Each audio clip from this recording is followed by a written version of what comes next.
Bien, como habíamos anunciado, tenemos en nuestra segunda parte de Sin Esquemas a una muy distinguida invitada que viene trabajando con un sector tan, en cuanto a mí se refiere, lo digo con mucha propiedad, tan necesitado y que lamentablemente padece de tantas adversidades y tantas dificultades que son nuestros queridos envejecientes. Contamos con la presencia de la doctora Rosy Pereira, quien dirige el Instituto del Envejeciente. De abuelo, perdón, que suena tan más bonito, porque no hay un término más bello que un abuelo.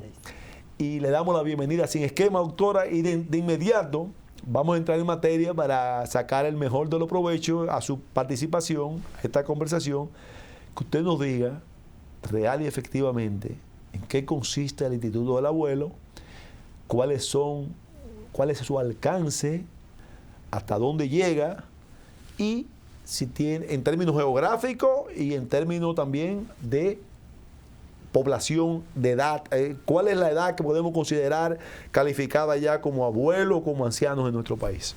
Fíjese, muy buenas noches y gracias por la invitación. El Instituto del Abuelo es una institución que se creó en el 1990 como una institución no gubernamental sin fines de lucro, con el objetivo de promover el envejecimiento activo y saludable. De inicio nosotros teníamos una serie de programas en la institución, teníamos gimnasia para adultos mayores 3 veces a la semana, eso sí se continúan las charlas a los familiares de pacientes nuestros, pero lo más importante del instituto es que nosotros no hemos visto el adulto mayor simplemente como un paciente. Es un ser humano. Claro. Nosotros comenzamos a envejecer desde que nacemos y nosotros tenemos que ver ya a la persona en su ciclo de vida. Esa es la denominación que ahora nosotros tenemos para todo lo que son accionares a través del curso de vida. Porque nosotros le decimos, nosotros como seres humanos decidimos cómo va a ser nuestra vejez. Somos nosotros los que decimos, dependiendo de cómo nos comportemos a través de nuestro curso de vida, si vamos a envejecer saludables o no, si vamos a envejecer activos o no, si vamos a envejecer productivos o no. ¿De qué depende eso, doctora? De muchos factores. Y eso es bueno que usted lo ilustre, porque si hay algo que aporta el Instituto del Abuelo, como usted dice, es precisamente esa parte educativa que es tan importante. Nadie se ve, aunque sí nos vemos en la vejez, y dicen siempre que nos parecemos a nuestros padres y que emulamos a muchos de los hábitos del estilo y forma de vida de nuestros padres, pero ¿cuáles son esas recomendaciones que usted haría? Bueno, fíjese, yo le digo que todo va a depender de una serie de factores. El envejecimiento depende de factores económicos, factores sociales, factores políticos y educación. Okay.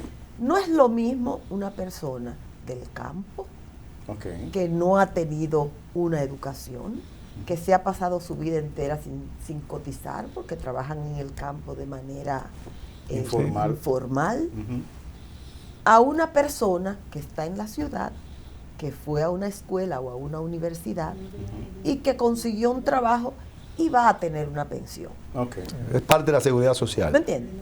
Imagínense ustedes el contraste entre aquellos. Aquel que está en el campo, que nunca tuvo un trabajo formal, que no se educó. Número uno, envejece mucho más temprano. La gente del campo de 60 años parece que tienen 90. Es cierto. Y es sencillamente por cuánto intervienen esos factores en el envejecimiento. No es lo mismo usted estar en el campo que en la ciudad, no es lo mismo usted ser educado que no. Entonces el envejecimiento es diferente. Y es importante que la población se entere de que ellos deben ser los principales responsables. Son los principales, pero no los únicos responsables. Porque, por ejemplo, nosotros tenemos en nuestra Constitución de la República que el Estado Dominicano tiene que asegurarle a cada uno de nosotros una vejez digna. ¿Y qué significa una vejez digna? Que usted tenga sus necesidades básicas Techo, alimentación, sí, salud. las necesidades básicas. Cuando usted hace una encuesta, nosotros hicimos una encuesta en el 89, cuando se promulgó el Día Internacional del Adulto Mayor a nivel global, una encuesta de cuáles eran las cosas de que la gente, los mayores querían más. ¿Y qué decían? Salud, medicamentos, pensión y un techo. Punto. Claro. No quieren más nada. Después que tengan esas 4 necesidades básicas, la pensión les da la comida, si tienen salud y medicamentos, y ellos saben que tienen sus problemas resueltos, y un techo. Pero ¿qué pasa? Que nosotros somos un país inmediatista. Definitivamente nosotros no planificamos en cómo va cambiando la población. Nos decimos que somos un país joven, pero no tenemos ninguna política efectiva para la juventud. Ahí quería ir, doctora, y para que usted siga y enlace ahí mismo. ¿En qué parte recae la mayor responsabilidad de eso que usted acaba de señalar? ¿En la política estatal de manera fundamental? ¿O el sector privado también tendría una responsabilidad también? ¿El sector empresarial, el sector, la familia?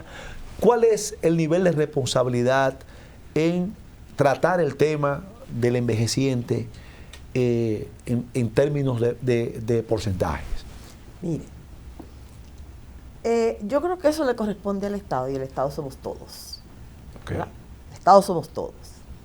Pero en el caso yo me refería a la parte de política estatal desde el punto de vista del gobierno. Voy a decirle, desde el punto de vista del gobierno. El gobierno tiene sus responsabilidades. Y está consignado en diferentes leyes y reglamentos y disposiciones, porque nosotros tenemos la Constitución de la República, la Estrategia Nacional de Desarrollo, la 352-98, que es la Ley de Protección a la Persona Envejeciente, la 8701, que es la ley que crea la Seguridad Social, ¿verdad? Sí. Voy a decir 4 nada más, esas 4. Fíjese el peso que debieran tener esas 4 leyes y disposiciones. Pero ¿qué pasa? Que nosotros, a este nivel, teniendo eso, la ley 8701 que crea nuestro sistema de seguridad social, que creímos que iba a resolver una serie de problemas, establece que cada individuo que no ha tenido un ingreso, no tiene una pensión, acuérdense que solamente un 12% de la población adulta mayor nuestra tiene una pensión. Así es. Wow.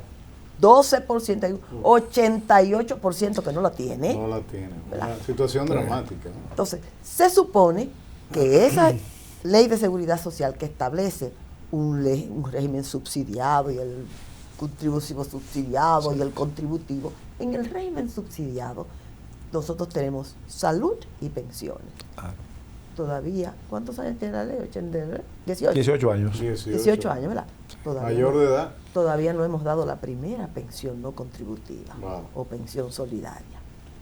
No se ha establecido el régimen contributivo subsidiado tampoco. ¿Por qué, doctor? Bueno, porque recuérdese que el contributivo subsidiado son aquellas personas que son trabajadores independientes y que al Estado le corresponde pagar lo que pagaría el empleador en un negocio privado, en una empresa privada. Por parte del Estado, pero digo, si se han creado todas las condiciones para que esto realmente se lleve a cabo y no... inclusive entiendo que dentro del presupuesto nunca se ha hablado de que se va a destinar recursos específicamente a preservar esa, yo diría, porque uno de los grandes estímulos para contribuir con el Estado es precisamente el hecho de que el Estado actúe como un ente solidario, donde tú te has pasado la vida trabajando, has tenido la forma de contribuir, ya sea agricultor, ya sea trabajador o obrero, o sea, como quiera que se llame, todos contribuimos a construir esta sociedad. Entonces, por eso el Estado tiene una responsabilidad con nosotros, como ente, diríamos, que aglutina a todos los recursos y toda la población. Pues yo veo, por ejemplo, y es una preocupación que tengo en sentido general, yo veo muchos amigos clase media, clase alta, clase baja, aquí no hay ni siquiera vamos a decir, un sistema para aquellos envejecientes que no tienen el cuidado, por ejemplo, de sus familiares o que tengan problemas de alguna enfermedad que impida convivir normalmente, como la tienen otras sociedades. Es decir, aquí no hay, no solamente el sistema de retribuir, sino también hay muchos envejecientes que no tienen un lugar a donde ir y que la familia muchas veces tienen que asumir situaciones muy, muy lamentables, porque muchos sufren problemas de Alzheimer, enfermedades, inclusive demencia senil, que es muy normal en estos tiempos, en esta sociedad. Y a la hora de buscar, señores, ni siquiera teniendo el dinero, existe el lugar idóneo para tratar a un envejeciente como se debe tratar. Usted tiene toda la razón. O sea, nosotros tenemos muy pocas instituciones que usted podría decirse que con tranquilidad usted llevaría a un familiar. A un familiar. Eso tiene que revisarse porque es que no existen los protocolos de cómo una persona debe ser tratada, ya sea porque sea un centro de cuidado permanente privado. Exacto. O los públicos. Hoy justamente estábamos hablando de un estudio preliminar que hizo el Ministerio de Salud Pública, que tiene un departamento dirigido al adulto mayor, y ellos revisaron nada más que 26 hogares de ancianos del país. Y eso fue alarmante, las condiciones en que se encontraban. Yo conozco el caso, por eso le hablo con esa propiedad, porque he pasado por familiares cercanos y amistades que me han dicho dónde yo puedo llevar a un familiar que necesita. Y aún teniendo el dinero para pagarlo, es que no lo encuentran. No lo encuentran porque ni siquiera hay la capacidad, ni siquiera, hablando de estructuras privadas creadas para eso, tienen que recurrir a embajadas, como el caso de la Embajada de España, que tiene uno de los pocos centros. Sí. Lo que es lo de la comunidad española, sí. y hay otro que lo regentean las mismas monjas, ajá. Que es el de Boca Chica, que es público. Es público. Es uno de los mejores que hay en el país. Sí, pero es el único. ¿Entiendes? Es uno de los mejores que hay en el país. Sí, así es. Porque tiene todas las condiciones físicas, la atención y la administración es religiosa. Es religiosa y es eficiente. No, porque nosotros... Déjeme decirle, es una pena porque la mayoría de los hogares nuestros, hay muchos que son de religiosas. Esos son los que mejores funcionan. Así es. En cuanto a gas. Bueno, el mismo que está en Independencia también son religiosas. Pero lo que pasa es que, hogar, señores, que ahora mismo se está creando una nueva visión de cómo se van a manejar esos centros, porque esos centros de religiosas solamente le daban un 20%, estaban en salud pública con un 20% de lo que ellos gastaban. El resto se lo tenían que salir a buscar a la calle.